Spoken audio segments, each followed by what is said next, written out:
I never thought a simple knock on my grandmother's door would unravel 30 years of family lies, but here I am, sitting in my apartment in Chicago, still trying to process what happened last weekend, when I discovered I wasn't just the black sheep of the family. I was apparently the golden thread holding everything together, and nobody had bothered to tell me. You see, for as long as I can remember, I've been the one they call when they need something, but never when they're celebrating. The afterthought at Christmas dinners, the plus one who gets forgotten until the last minute. So when my cousin Sarah called me on Thursday afternoon with that carefully rehearsed tone she uses when she's about to ask for a favor, I almost didn't answer. But I did answer. And she told me about this intimate family gathering they were having at Grandma's house on Saturday. Something small and personal, just for close family. She emphasized that part twice, and I could hear the hesitation in her voice when she said I should probably come too.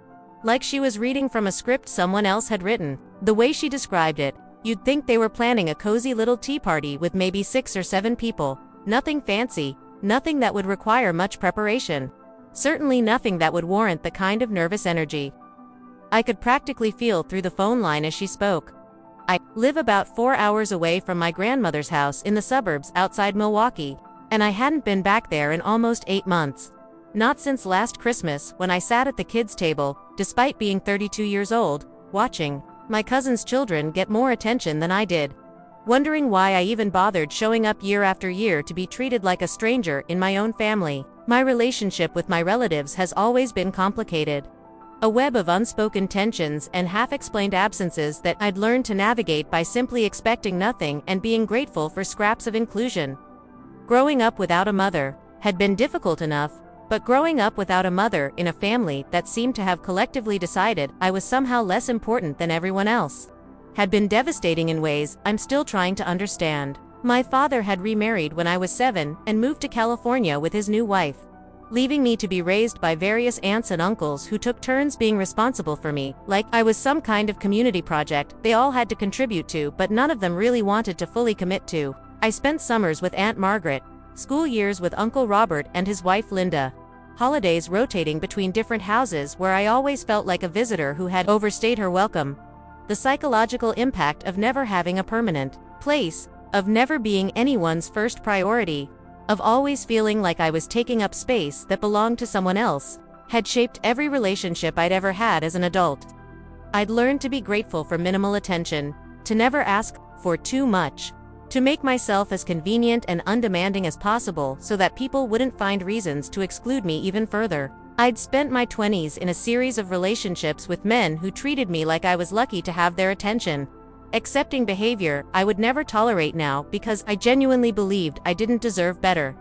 The drive up to Wisconsin gave me plenty of time to think about all the family gatherings I'd been excluded from over the years, all the birthday parties I heard about through social media posts, all the holiday celebrations where I got a courtesy invitation the day before, while everyone else had been planning for weeks. I'd developed this defense mechanism of telling myself I preferred being alone anyway, that their drama and their cliques and their inside jokes were more trouble than they were worth. But deep down, it hurt every single time I realized I was still on the outside looking in. My career as a freelance graphic designer had been shaped by this need to be self-sufficient and undemanding, working from home so I wouldn't have to navigate office politics or compete for attention, taking on projects that paid barely enough to cover my expenses because I was afraid to ask for what I was actually worth. I lived in a tiny studio apartment in a neighborhood that was gentrifying around me, watching my rent increase every year while my income stayed frustratingly stagnant, telling myself I was fine with simple pleasures and minimal possessions because I'd never learned to believe I deserved more. When I pulled into Grandma's driveway that Saturday afternoon, I immediately knew something was different because there were at least 20 cars parked along the street.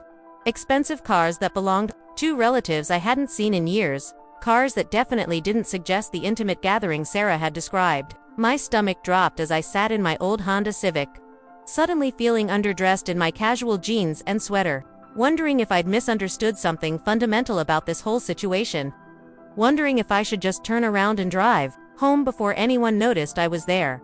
The house itself looked different too, not just clean but professionally cleaned, with flowers in the front yard that hadn't been there during my last visit, with new outdoor furniture on the porch that looked expensive and carefully chosen. Through the large front windows, I could see people moving around inside, people dressed in what looked like cocktail attire, people holding wine glasses and having animated conversations that suggested this was some kind of celebration, rather than the casual family get-together I'd been expecting. But as I was debating whether to flee, I saw my Aunt Margaret walking up the front steps carrying what looked like a professionally catered tray of food. And behind her was my Uncle Dave, whom I hadn't seen since my grandfather's funeral 3 years ago. And behind him were more relatives, streaming toward the house like this was some kind of major family reunion that everyone knew about except me. The pit in my stomach grew larger as I realized I'd been lied to, that this wasn't intimate at all, that Sarah had deliberately misled me about the nature of this gathering, and I couldn't figure out why. I recognized faces I hadn't seen in years, cousins who had moved to different states, aunts and uncles who usually only appeared at weddings and funerals, family friends who had known my mother and grandparents for decades. There was my cousin Michael, who worked in finance in New York, looking uncomfortable in an expensive suit that probably cost more than I made in a month, and his sister Jennifer, who had married well and lived in a suburb where the houses all looked like mansions to me, carrying herself with the confidence that comes from never having to worry about money. I almost left then, I really did. My hand was on the gear shift ready to back out of the driveway when I saw my grandmother appear in the front window. Her silver hair perfectly styled, wearing what looked like her best dress, the navy blue one with tiny flowers that she saves for special occasions. She was scanning the crowd of people in her living room with this expression I'd never seen before, something between anticipation and anxiety. And when her eyes found mine through the window, she smiled this radiant smile and raised her hand to wave me inside, not the polite acknowledgement I usually got, but something warmer, more urgent.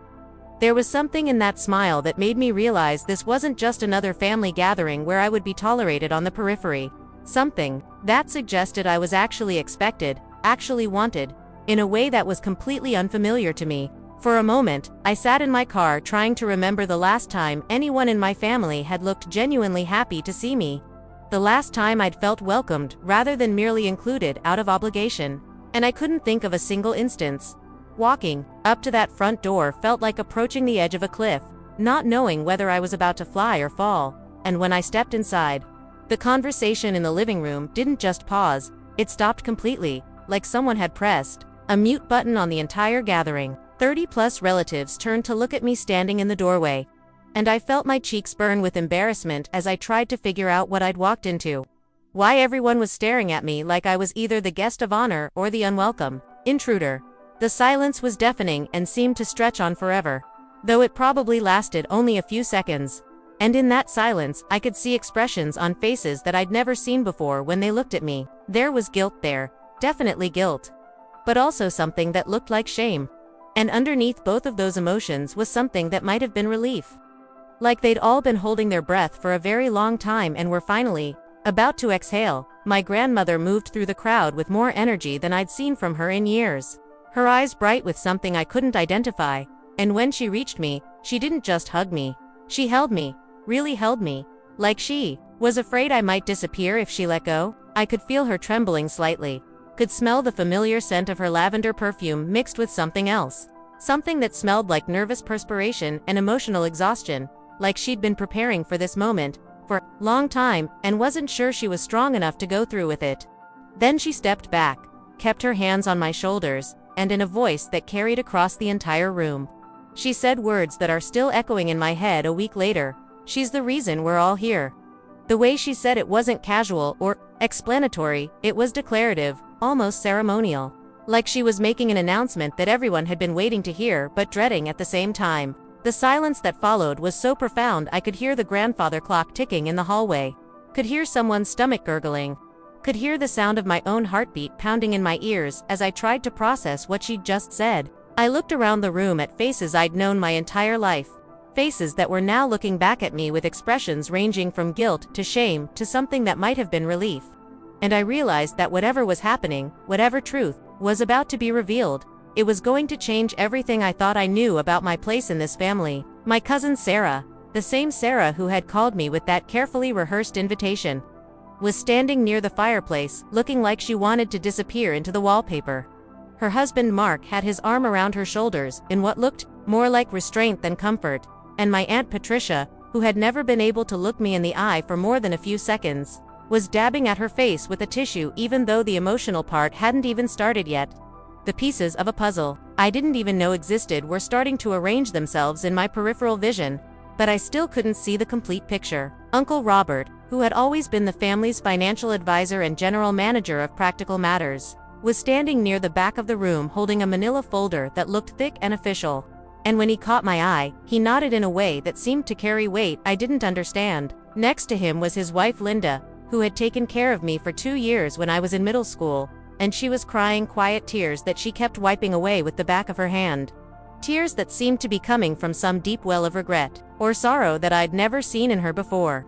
Grandma guided me to the center of the room, to a chair that had been positioned like it was waiting for me, and as I sat down, I noticed that everyone else remained standing, arranged in a semicircle around me like I was about to receive some kind of formal presentation or intervention. The chair itself was one of my grandmother's antiques, a high-backed wooden chair with intricate carvings that had belonged to her own grandmother, and sitting in it made me feel both elevated and exposed, like I was on display for some kind of judgment or ceremony I didn't understand. My mouth felt dry, my palms were sweating, and I had this overwhelming urge to run, to get back in my car and drive home and pretend this moment had never happened.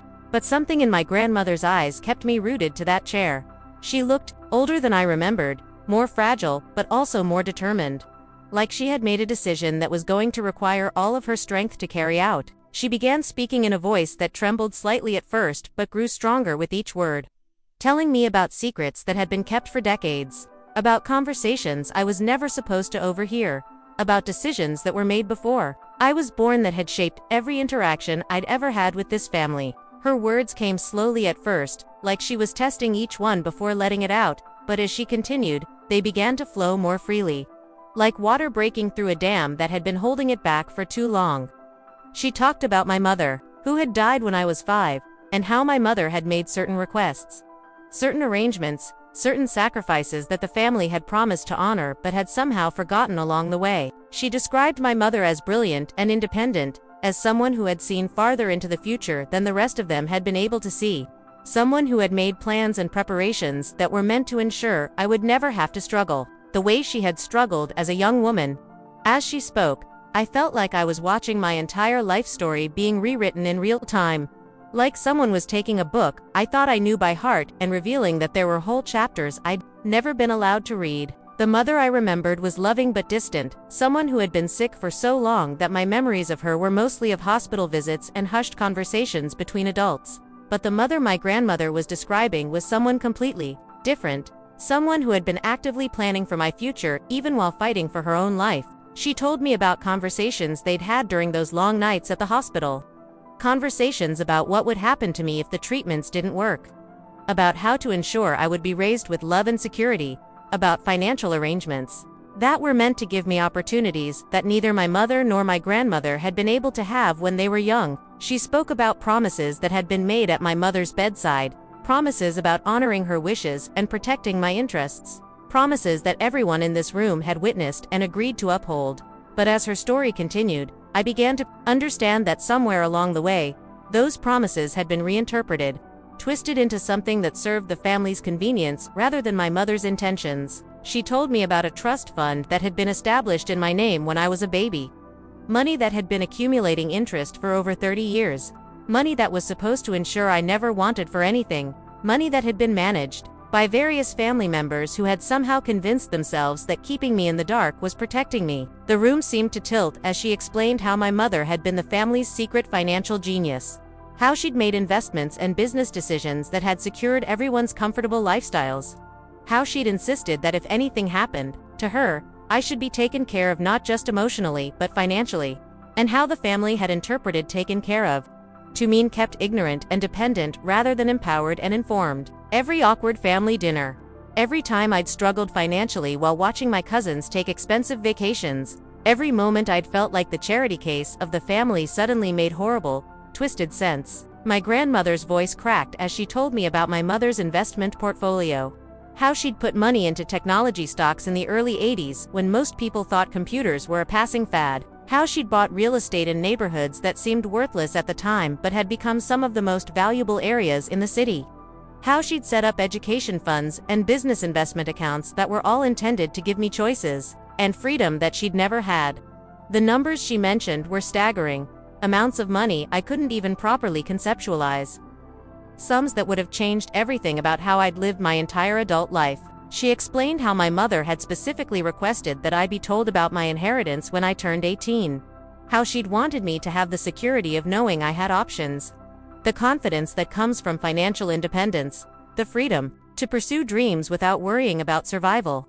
But the family had decided, collectively and without consulting me, that 18 was too young, that I needed more time to mature, that I wasn't ready for the responsibility of significant wealth, that they knew better than my mother what was best for me. Then 21 came and went, and they decided I still wasn't ready.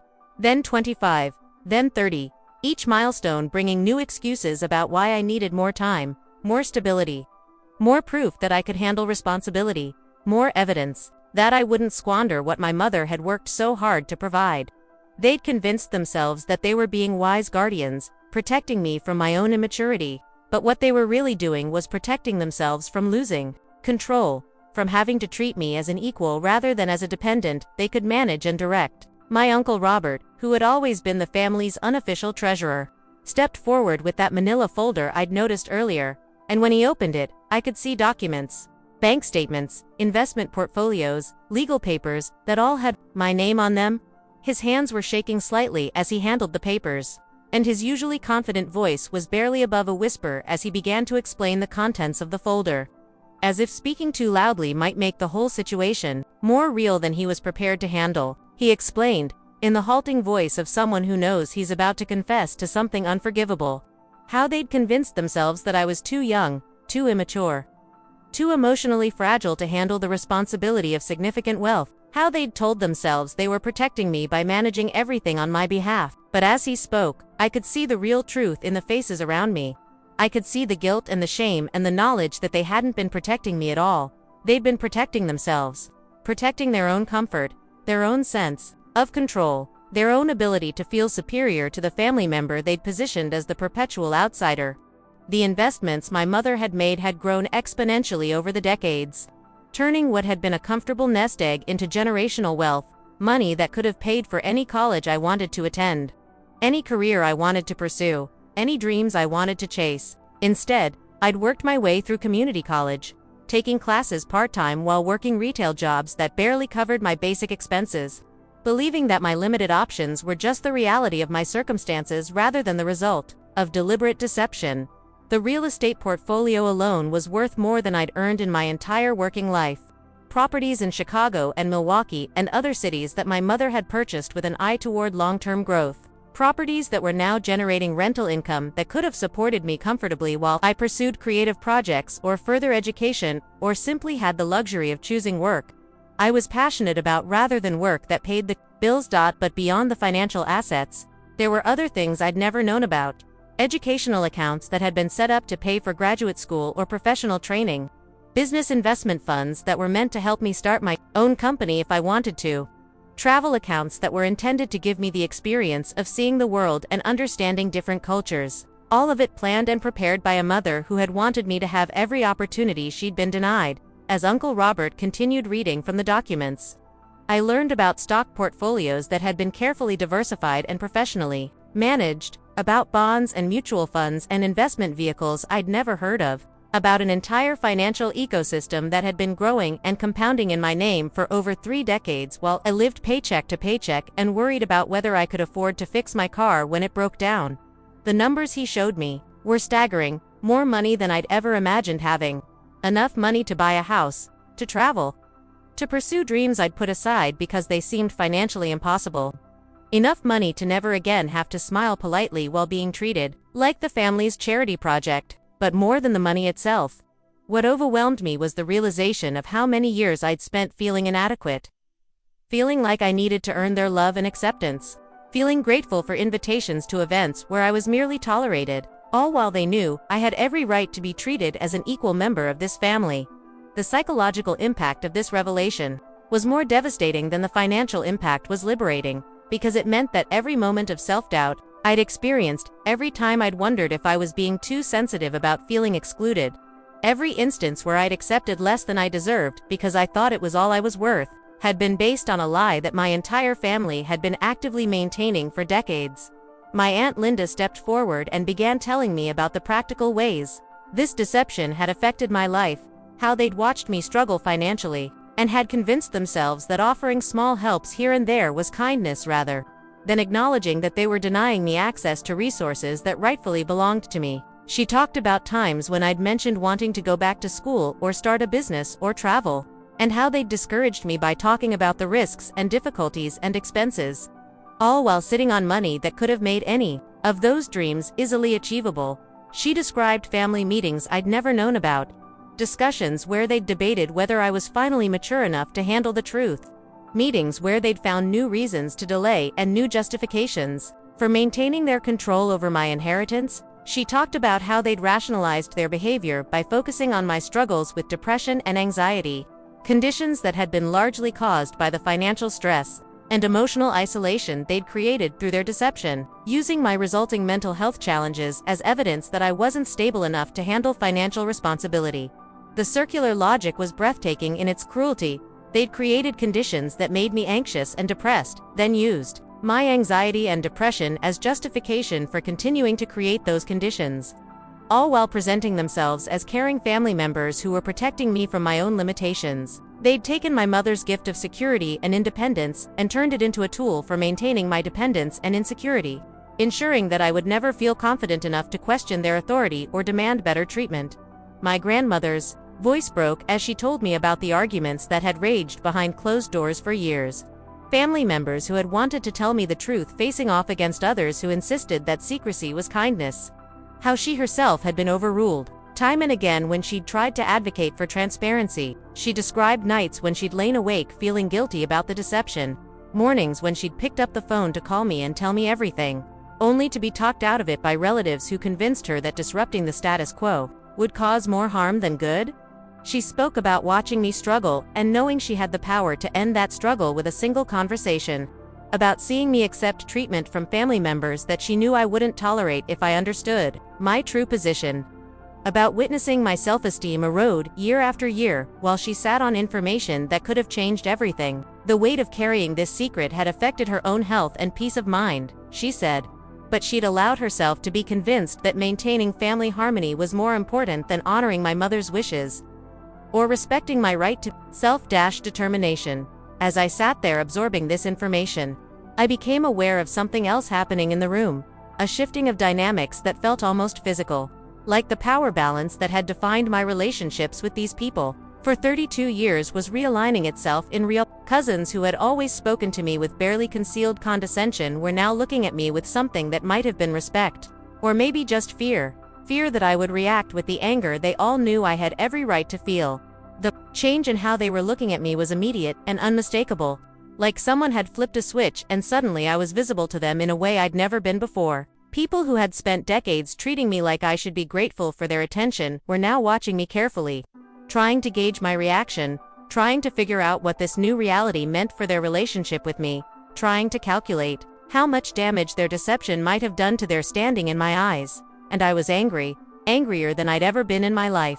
But it wasn't the explosive, destructive kind of anger I might have expected. It was something colder and more focused, the anger of someone who has suddenly understood the true dimensions of how they've been betrayed. I thought about all the times I'd second-guessed myself, all the times I'd wondered if I was being too sensitive about feeling excluded, all the times I'd convinced myself that I was imagining the undercurrents of judgment and superiority that seemed to follow me through every family interaction. But underneath the anger was something else, something I hadn't expected, a strange sense of validation, a feeling that my instincts about being treated differently hadn't been paranoia or oversensitivity after all. For years, I'd gaslit myself into believing that my perceptions of exclusion and condescension were exaggerated, that I was being too sensitive, that the problem was with my own expectations rather than with how I was being treated. Now I knew that my instincts had been absolutely correct, that there had indeed been a reason for the subtle but persistent sense that I was being managed and controlled rather than loved and supported. My Aunt Patricia finally found her voice and began telling me about my mother's personality, describing her as someone who had been fiercely protective of her independence, someone who had insisted that any arrangements made for her daughter should prioritize autonomy over security, freedom over comfort. She painted a picture of a woman who would have been horrified to know that her carefully laid plans had been twisted into a system of control and condescension. A woman who had trusted her family to honor not just the letter of her wishes, but the spirit of them. She described conversations where my mother had explicitly stated that she didn't want me to be raised as a dependent or a charity case, that she wanted me to grow up knowing I had options and resources, that she believed financial security would give me the confidence to make choices based on what I wanted rather than what I could afford. My mother had apparently been very specific about wanting me to understand my inheritance as a launching pad rather than a safety net, as something that would enable me to take risks and pursue passions rather than simply ensuring I would never go hungry. The irony wasn't lost on me that they'd chosen this gathering, this moment of supposed intimacy and truth-telling, to reveal how they'd systematically excluded me from the intimacy and truth that should have been my birthright. Here they were, finally including me in the family circle, but only because they'd run out of ways to justify keeping me on the outside. Only because the weight of their deception had finally become too heavy for them to carry alone. As the afternoon wore on and more family members shared their pieces of the story, I began to understand that the deception had been comprehensive and coordinated, involving not just the immediate family but also lawyers and financial advisors, and accountants who had all been instructed to keep me in the dark about my own assets. They'd created an elaborate infrastructure of secrecy that required ongoing effort and coordination to maintain, which meant that every birthday card, every Christmas gift, every casual family interaction had been shadowed by this massive lie they were all working together to uphold. My cousin Jennifer, who had always been particularly skilled at making me feel unwelcome at family events, stepped forward with tears in her eyes and tried to explain how they'd convinced themselves that gradual revelation would be kinder than sudden disclosure, how they'd planned to tell me eventually but had kept finding reasons to wait a little longer, to let me mature a little more, to make sure I was ready for the responsibility. But her words rang hollow because we all knew that eventually had stretched across decades, and ready had become a moving target that ensured I would never quite qualify for inclusion in the family's inner circle.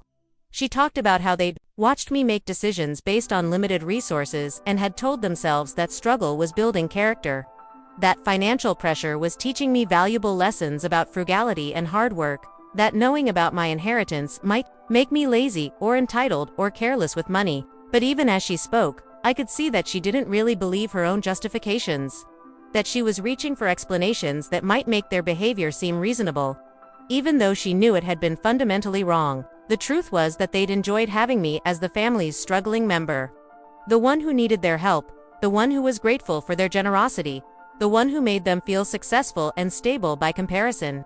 They'd needed me to be needy, had required me to be financially vulnerable so they could maintain their roles as the successful ones who occasionally helped out their less fortunate relative. My dependents had fed their egos and reinforced their sense of superiority, and acknowledging my true financial position would have disrupted that comfortable dynamic. Uncle Dave cleared his throat and began explaining the practical aspects of what would happen next, how the financial arrangements would be transferred to my direct control, how there were properties and investments I'd never known about that would need my signature and attention, how there were legal formalities that had been delayed for far too long. But even as he spoke about logistics and paperwork, I could see in his eyes the knowledge that no amount of money could undo the psychological damage of 30 years of systematic exclusion and emotional manipulation.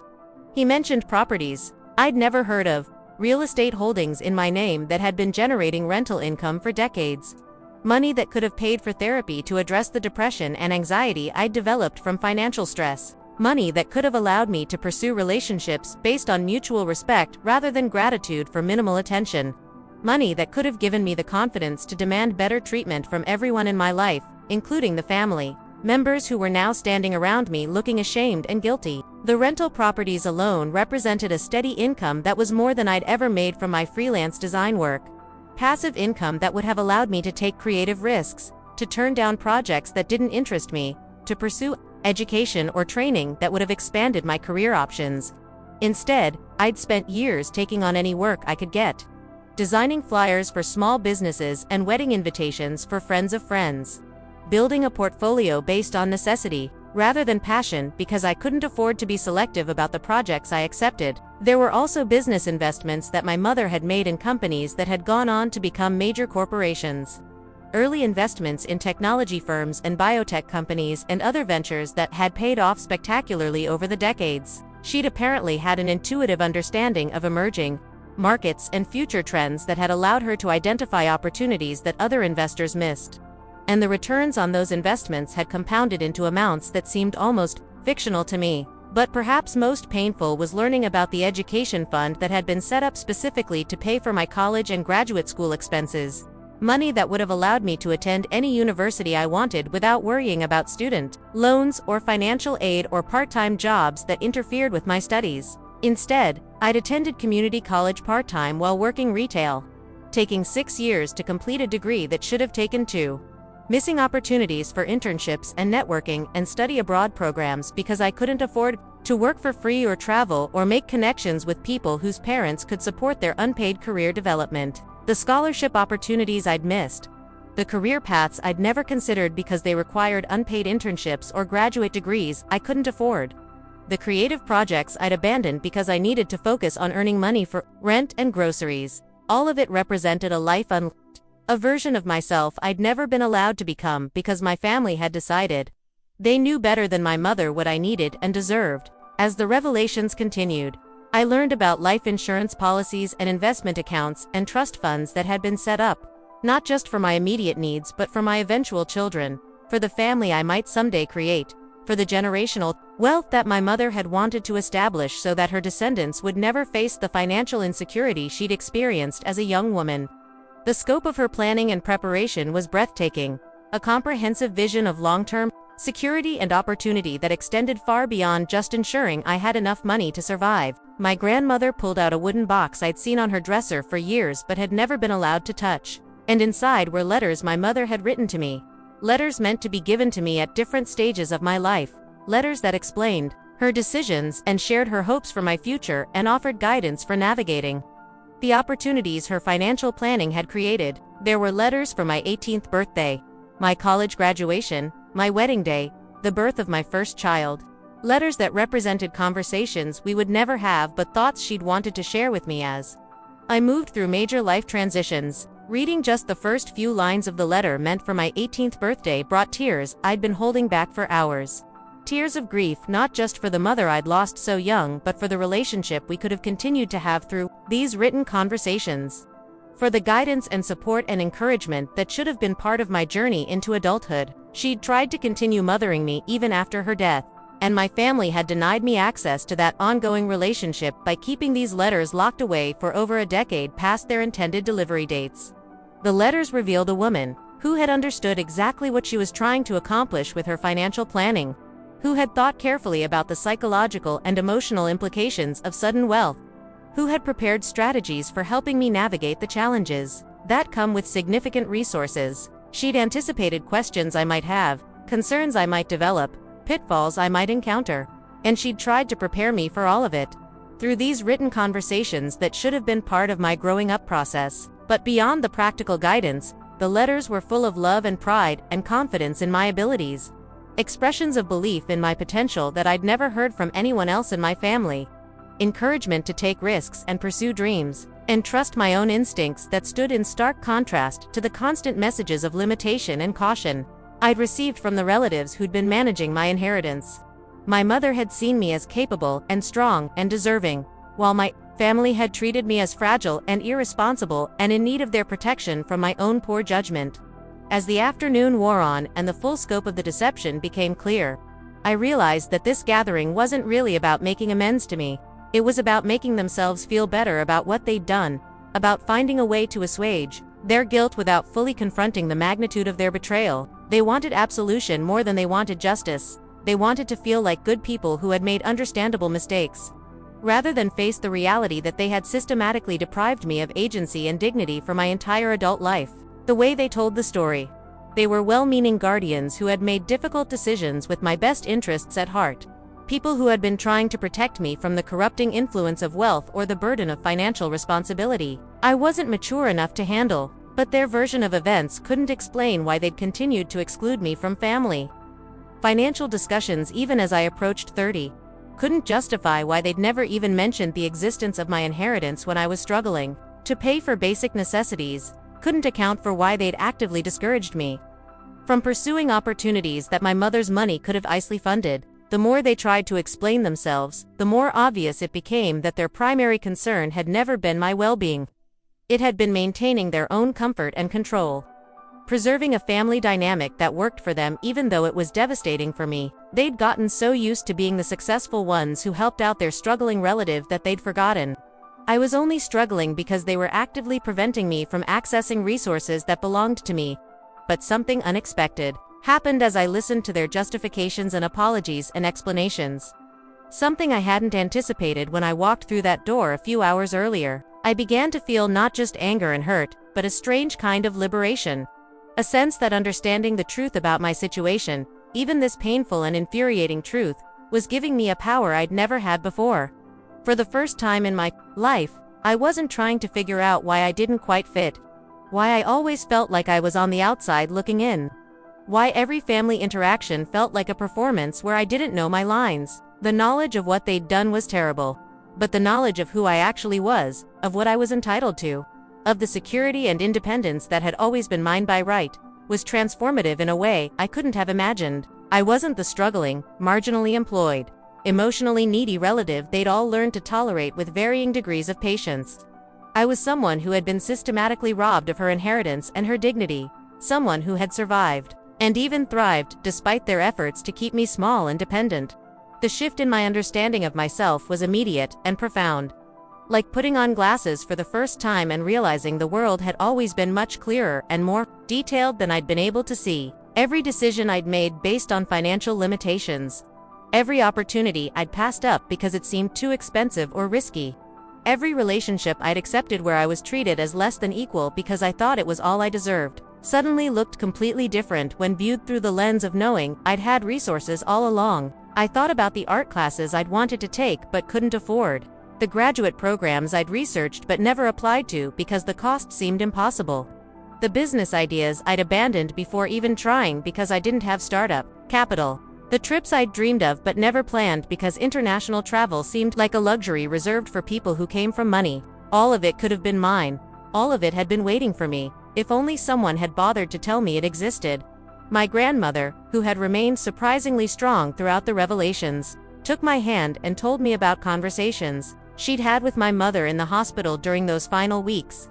Conversations about hopes and dreams for my future, about the kind of woman my mother believed I would become, about the independence and confidence she wanted me to have. She described promises that had been made at my mother's bedside, promises about honoring her wishes and protecting my interests, promises that had been forgotten or rationalized away as the years passed and the family found it more convenient to maintain their narrative of superiority. She spoke about my mother's specific instructions regarding my education, how she'd wanted me to have access to the best schools and teachers, how she believed that knowledge and skills were the most important gifts she could give me, how she'd set aside money not just for tuition but for books and supplies and living expenses so I could focus on learning without worrying about survival.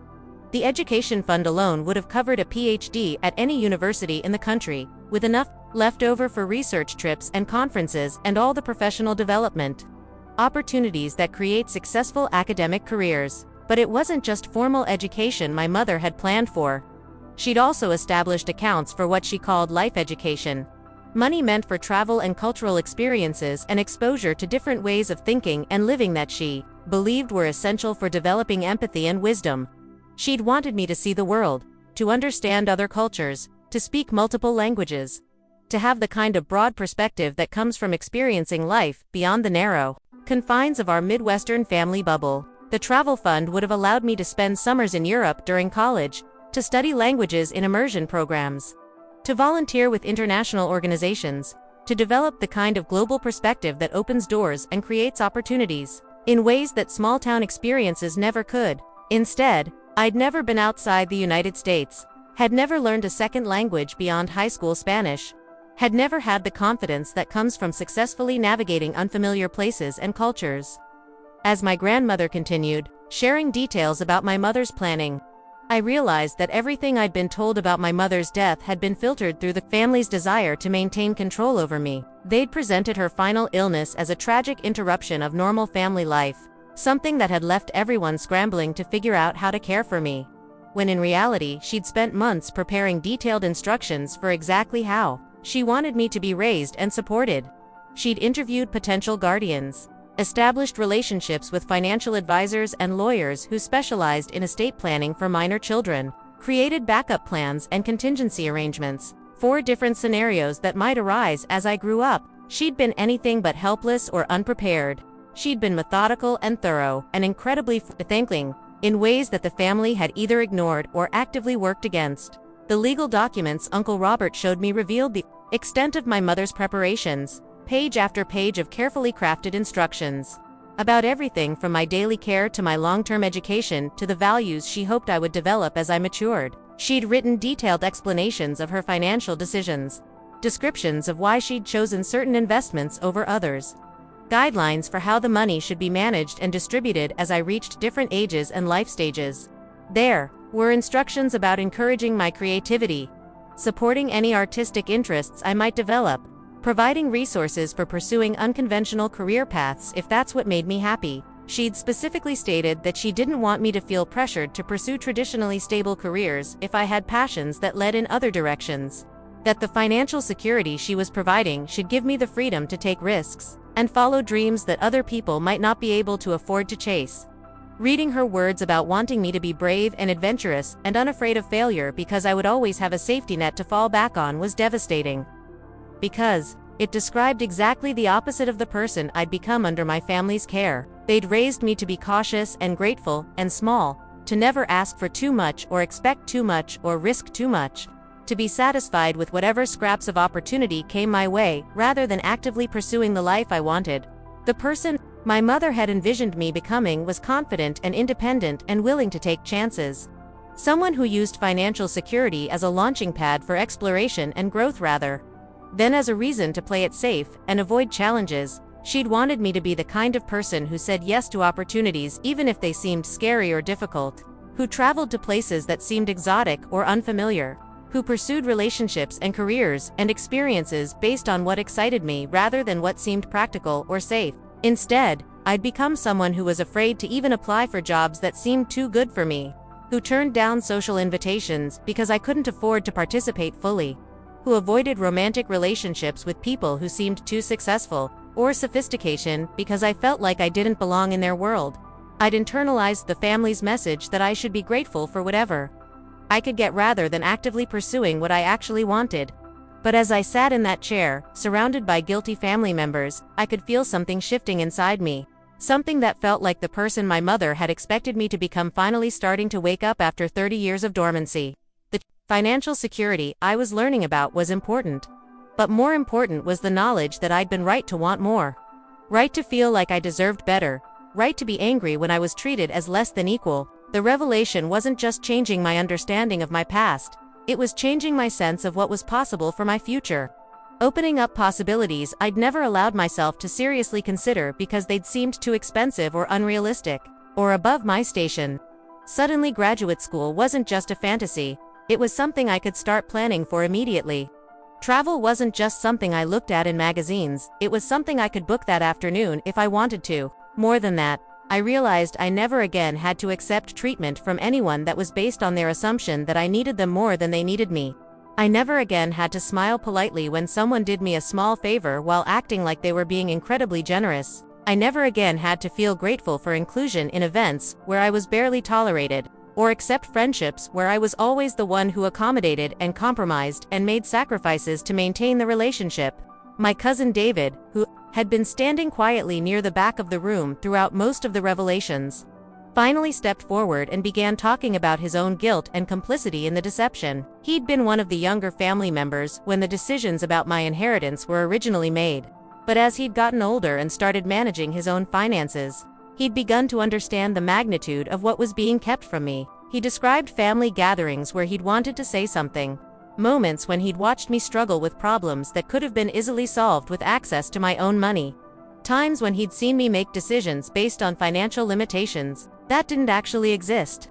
He'd been overruled by older family members who insisted that maintaining the secret was more important than addressing my immediate needs.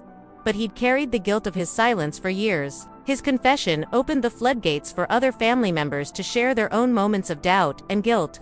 Their own times when they'd questioned whether what they were doing was really in my best interest. Their own struggles with maintaining a deception that required constant coordination and energy to sustain. What emerged was a picture of a family that had become increasingly uncomfortable with their own lie but had been unable to figure out how to tell the truth without admitting 2 decades of wrongdoing. They'd created a situation where coming clean would require acknowledging not just that they'd made a mistake, but that they'd made the same mistake over and over again for 30 years. That they'd had countless opportunities to correct course, and had chosen deception every single time. The longer the lie went on, the harder it became to justify. And the harder it became to justify, the more necessary it seemed to maintain it to avoid facing the consequences of what they'd done. Aunt Margaret spoke about practical moments when the deception had become almost farcical. Times when I'd mentioned financial stress while sitting in rooms where multiple family members knew I had access to more money than all of them combined. Moments when they'd had to actively work to maintain straight faces while I worried about expenses that were insignificant compared to my actual resources. She described the cognitive dissonance of watching me live like a struggling young adult while knowing I was actually one of the wealthiest people in the family. There had been times when I'd mentioned wanting to move to a better apartment but not being able to afford the deposit. Times when I'd talked about needing dental work but having to delay it because of the cost. Times when I'd passed up social opportunities because I couldn't afford the associated expenses. All of this while sitting across from people who were managing investment accounts in my name that could have covered those expenses hundreds of times over without making a meaningful dent in my overall wealth. The psychological torture of watching someone you care about struggle with problems you could solve instantly, while being unable to offer help because it would expose a lie you've been maintaining for decades, had taken a toll on many of the family members. Some of them had dealt with the guilt by avoiding me altogether, limiting their interactions with me to obligatory family gatherings where the conversation could be kept superficial and the deception easier to maintain. Others had overcompensated by offering small helps and gestures that salved their consciences while still maintaining the overall structure of the lie. They'd paid for dinners when we went out together, given me birthday and Christmas gifts that were slightly more expensive than what they gave other family members, offered to help with small emergencies or unexpected expenses, all while sitting on knowledge that I didn't need their help at all. That I had access to resources that made their gestures almost insulting in their inadequacy. The revelation about my inheritance was recontextualizing every family interaction I'd ever had, making me realize that what I'd interpreted as kindness or generosity had often been guilt management. Attempts to make themselves feel better about the massive deception they were maintaining rather than genuine care for my well-being. The uncle who'd helped me buy my first car wasn't being generous. He was managing his guilt about the fact that I could have bought a luxury car with cash if I'd had access to my own money. The aunt who'd given me grocery store gift cards during particularly tight financial periods wasn't being thoughtful. She was trying to address her discomfort with watching me struggle, while knowing she was actively participating in creating that struggle. The cousin who'd helped me move apartments wasn't just being helpful. She was probably trying to assuage her own guilt about the fact that I could have hired professional movers and bought a house instead of renting another tiny apartment if I'd known about my actual financial situation. As the sun began to set outside my grandmother's living room windows, casting long shadows across the faces of relatives who had spent 30 years lying to me, I realized that this moment of truth was also a moment of choice. I could spend the rest of my life being angry about what had been taken from me, or I could focus on reclaiming what was rightfully mine and building the life my mother had tried to make possible for me. The anger would always be there, justified and valid, but it didn't have to define my next chapter. But even as I tried to focus on the future possibilities rather than past injustices, I couldn't stop thinking about all the specific moments when my life could have been different. If I'd had access to the truth about my situation, I thought about the panic attacks I'd had when unexpected expenses arose. The nights I'd lain awake, worrying about money, the decisions I'd made based on scarcity that had shaped everything from where I lived to whom I dated to how I spent my free time. I remembered the summer when I was 25 and had been offered an unpaid internship at a prestigious design firm in New York. An opportunity that could have launched my career in directions I'd never imagined, but I'd had to turn it down. Because I couldn't afford to work without pay and still cover my living expenses. The connection I could have made, the skills I could have developed, the confidence I could have gained from succeeding in a competitive environment, all of it had been sacrificed because I didn't know I had access to money that could have easily supported me during an unpaid internship, or the time when I was 28 and had met someone at a conference who wanted to collaborate on a project that would have required me to travel frequently and work irregular hours. Someone whose work I admired and who seemed genuinely interested in what I could contribute to his projects, but I'd had to decline because my financial situation required me to maintain steady, predictable income from clients who paid regularly and promptly, and I couldn't afford to take risks on projects that might not pay off immediately. The relationship opportunities I'd missed because I'd felt too financially insecure to date people who seemed successful or sophisticated. The social circles I'd never been able to join because I couldn't afford the restaurants and activities and travel that were normal parts of their lives. The friendships that had faded because I'd been unable to reciprocate invitations and gestures that required money I didn't think I had. All of it could have been different. All of it had been different in the parallel life I could have lived if my family had honored my mother's wishes and my right to know about my own resources. The person I could have become with financial security and family support was so different from the person I'd actually become that it felt like learning about a twin sister I'd never known existed. Someone who'd lived the life that should have been mine while I struggled through a reality that had been artificially created by people who claimed to love me. The paperwork Uncle Robert handed me included bank account numbers and investment portfolio statements that would take weeks to fully understand. But even glancing at the summary pages, I could see that I would never again have to worry about making rent or choosing between groceries and car repairs. Never again have to smile gratefully when family members offered to help me out with expenses they could easily afford while sitting on money that belonged to me. The financial security was overwhelming, but the emotional independence was even more significant.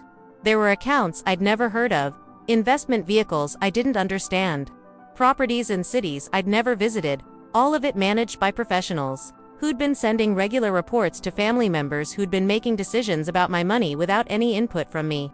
The paper trail showed decades of careful management and strategic decisions that had grown my inheritance far beyond what my mother had originally provided, but also decades of deliberate exclusion from any knowledge or control over my own assets. The investment statements showed a diversified portfolio that had weathered multiple economic downturns and had grown consistently over the decades, managed by financial advisors who'd been instructed to optimize for long-term growth rather than immediate income.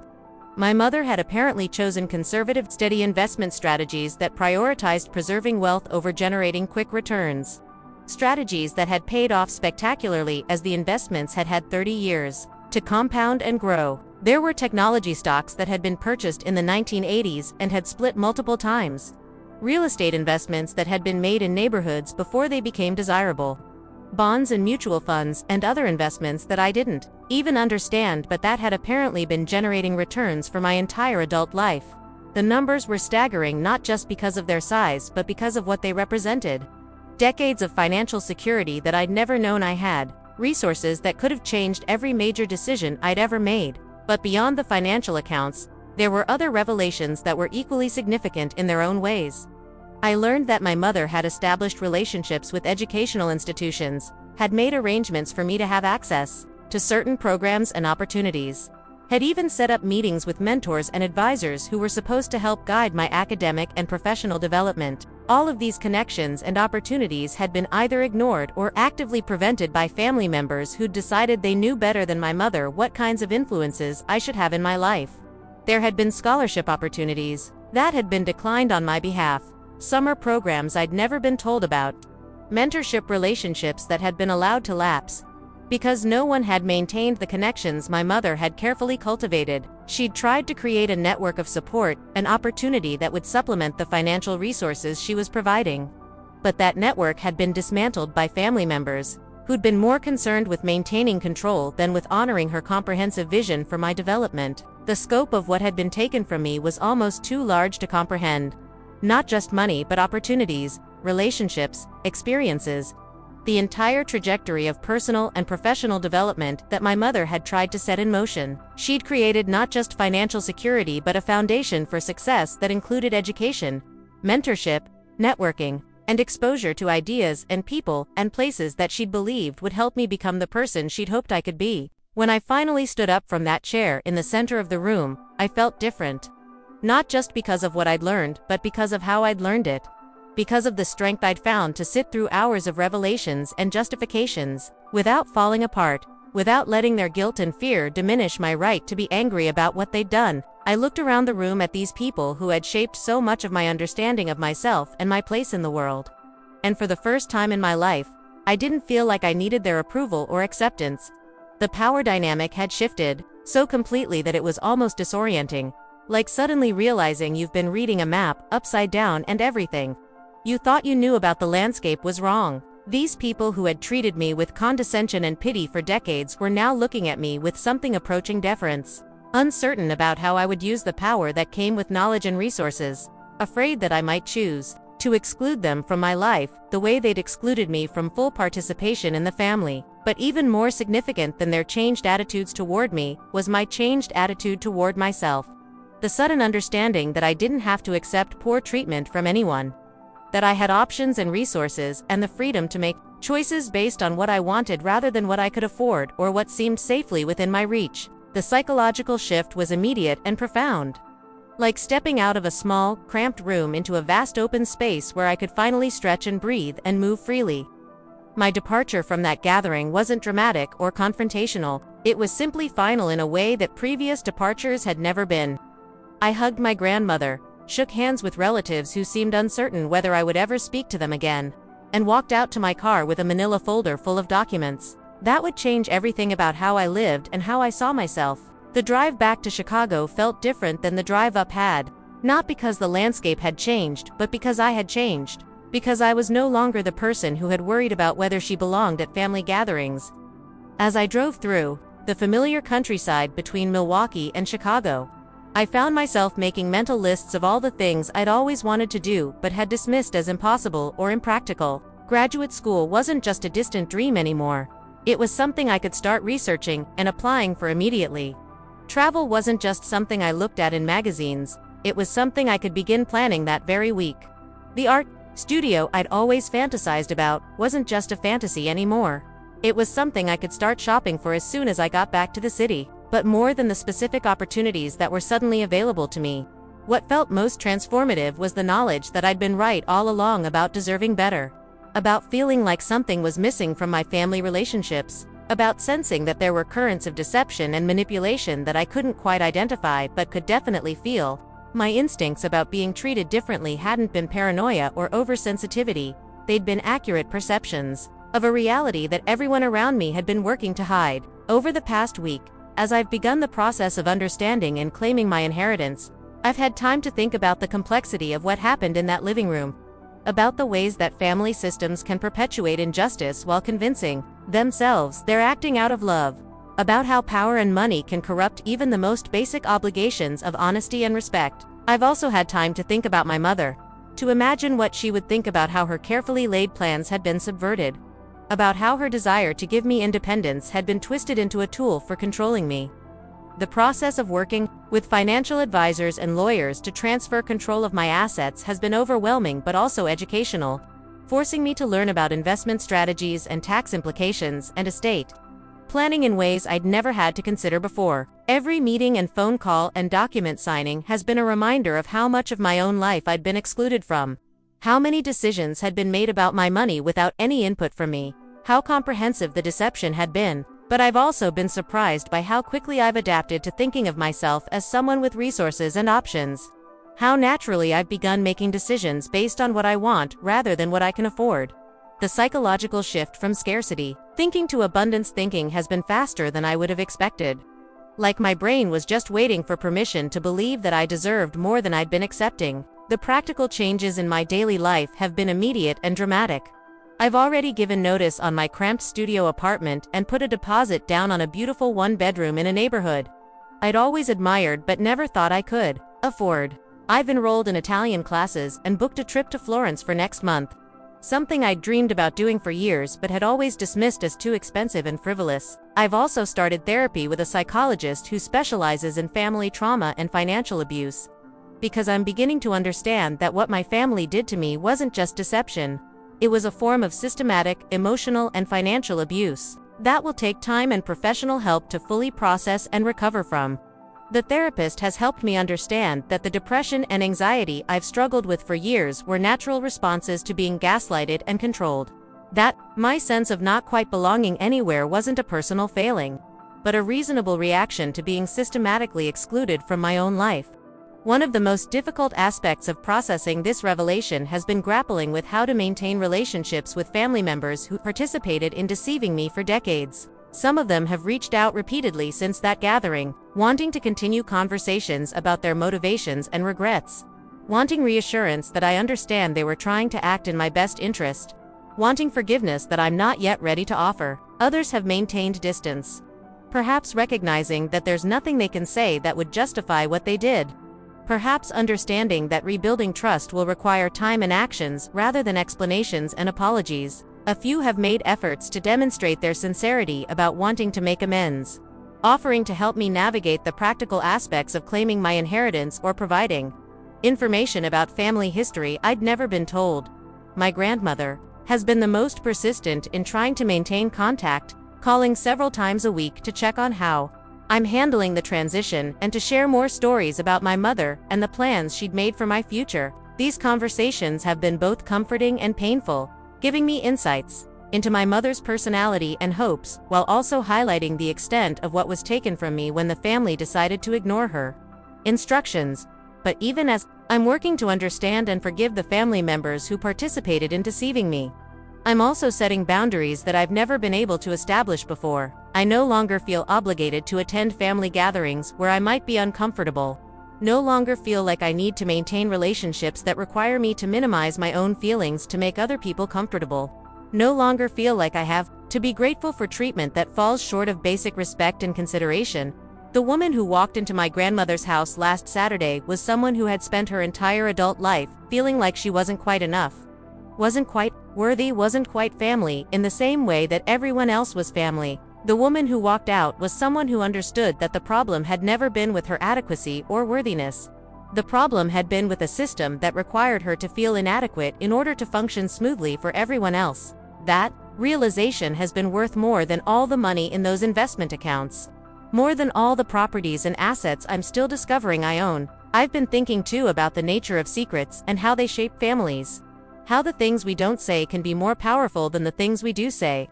How silence can be a form of violence when it protects some people's comfort at the expense of others' dignity. The secret they kept about my inheritance was also a secret about my identity, about my mother's love and planning and sacrifice, about my right to feel secure and valued and independent. They didn't just steal money from me, they stole the knowledge of who I was supposed to be. But here's what they couldn't steal. What they couldn't control, no matter how long they maintained their deception. They couldn't steal my resilience. My ability to build a life and find meaning and create relationships even without the resources that should have been available to me. They couldn't steal my mother's influence on who I became, even though they tried to control the material expression of her love. They couldn't steal my capacity to recognize truth when I finally heard it, or my ability to reclaim my power once I understood how it had been taken from me. The process of claiming my inheritance isn't just about signing papers and opening new bank accounts. It's about rewriting the story I've been telling myself about my life. About understanding that many of the struggles I thought were just part of my journey were actually obstacles that had been artificially placed in my path. It's about recognizing that the strength I developed from overcoming those obstacles is real and valuable, even though the obstacles themselves were unjust and unnecessary. I find myself wondering about other families, other secrets, other systems of control that masquerade as protection or love. Other people who might be sitting at kids' tables wondering why they never quite seem to measure up, not knowing that the game has been rigged against them from the beginning. I wonder how many people spend their lives trying to earn something that already belongs to them. How many people accept crumbs while others feast on what should be shared? How many people die never knowing the full truth about who they were meant to be? The changes in how people treat me now that they know about my financial situation have been both validating and disturbing, confirming that much of how I was treated before was indeed based on assumptions about my economic status, rather than genuine assessments of my character or capabilities. Friends who used to make subtle comments about my lifestyle choices or career decisions are now much more respectful of those same choices. Colleagues who used to treat me as someone who needed their professional charity are now interested in collaborating as equals. Even strangers seem to respond differently to me when I'm in settings where my financial status is apparent. The difference in treatment has been so marked that it's forced me to confront how much of our society's social dynamics are based on economic hierarchies that we pretend don't exist. How much respect and consideration are tied to wealth and financial security in ways that most people don't consciously acknowledge but that influence every interaction. I've always known intellectually that money affects how people are treated, but experiencing the change firsthand has been both enlightening and troubling. It's made me think about all the other people who are dismissed or condescended to because of assumptions about their financial status. All the brilliant and talented and deserving people who don't get taken seriously because they don't have the markers of economic success that our culture uses as shorthand for worth and capability. I've been on both sides of that equation now, and the contrast has been stark enough to change how I think about class and privilege and the ways we judge each other based on external circumstances rather than inherent value. The practical aspects of managing significant wealth have required me to develop new skills and knowledge that I never expected to need. Working with financial advisors and tax professionals and estate planning attorneys who speak in languages I'm still learning to understand. Every meeting has been a reminder of how much of adult life I'd been excluded from. How many important decisions had been made about my future without any input from me. How comprehensive my family's control over my life had been. But I've also been surprised by how much I've enjoyed learning about investing and financial planning. How satisfying it's been to understand the strategies my mother used and to make my own decisions about how to manage and grow the wealth she left me. There's something empowering about understanding how money works, about making informed decisions about risk and return, about having the knowledge and resources to create opportunities for myself and others. I've started thinking about ways to use my resources that would honor my mother's intentions while also addressing some of the injustices I've experienced and witnessed. I'm considering establishing a scholarship fund for students from low-income families who want to pursue creative careers, providing the kind of financial security that would allow them to take risks and follow their passions without worrying about survival. I'm also interested in supporting organizations that work with families in crisis, helping to ensure that children who lose parents don't fall through the cracks the way I did, that there are systems in place to protect vulnerable young people from being exploited or controlled by family members who prioritize their own comfort over children's rights and well-being. The conversations I've had with my therapist about healing from family trauma have helped me understand that recovery isn't just about processing the emotional damage that was done. It's also about reclaiming the parts of myself that were suppressed or distorted by the need to survive in a dysfunctional system. I'm discovering interests and preferences and aspects of my personality that I'd never been able to fully explore because I'd been so focused on making myself small and acceptable and undemanding. I'm learning to trust my own instincts about people and situations, to recognize when I'm being manipulated or controlled, to set boundaries that protect my emotional and financial well-being. I'm also learning to identify and pursue opportunities that excite me rather than just opportunities that seem safe or practical, to make decisions based on what I want rather than what other people think I should want. The process of rebuilding my sense of self has been both exhilarating and exhausting, like renovating a house while you're still living in it, trying to maintain some stability while everything familiar is being torn down and reconstructed. Some days I feel incredibly empowered and optimistic about the future. Other days I feel overwhelmed by the magnitude of what was taken from me and angry about the time that was lost. But even on the difficult days, I'm grateful to finally know the truth, to understand why certain things never made sense, to have confirmation that my instincts about being treated unfairly were accurate rather than evidence of personal shortcomings or excessive sensitivity. The validation alone has been healing in ways I didn't anticipate, giving me permission to trust my own perceptions and stand up for myself in ways I'd never felt entitled to do before. As I've begun to live differently, making choices based on abundance rather than scarcity, pursuing opportunities that interest me rather than just opportunities that pay the bills, I've started to glimpse the person my mother might have hoped I would become. She wanted me to be confident and independent and unafraid of taking risks. Someone who used financial security as a foundation for exploration and growth rather than as a reason to play it safe. I can feel that person emerging, slowly but steadily. As I make decisions that would have seemed impossible or impractical just a few months ago, I'm taking art classes and learning new skills. Traveling to places I've always wanted to see. Building relationships with people I admire rather than just people who make me feel needed or superior. The invitation to subscribe to my story, to follow what happens next as I navigate this new reality, isn't just about one woman's discovery of a family secret. It's about the larger questions of how we treat each other, how we honor the people we've lost, how we handle the power that comes with knowledge and resources. It's about the difference between protecting someone and controlling them, between love that empowers and love that diminishes, between family systems that lift everyone up and family systems that require some people to stay small so others can feel big. If you've made it this far with me through this revelation, through this moment of truth that changed everything I thought I knew about my place in the world, then you understand that some stories don't end with neat resolutions or simple morals. They end with new beginnings and harder questions, and the ongoing work of figuring out how to live with difficult truths. Subscribe to hear what happens next, not just in my story, but in all the stories like mine. All the stories of people discovering that they are more than they were allowed to believe, that they deserve more than they were taught to accept, that the truth, however painful, is always better than the most comfortable lie.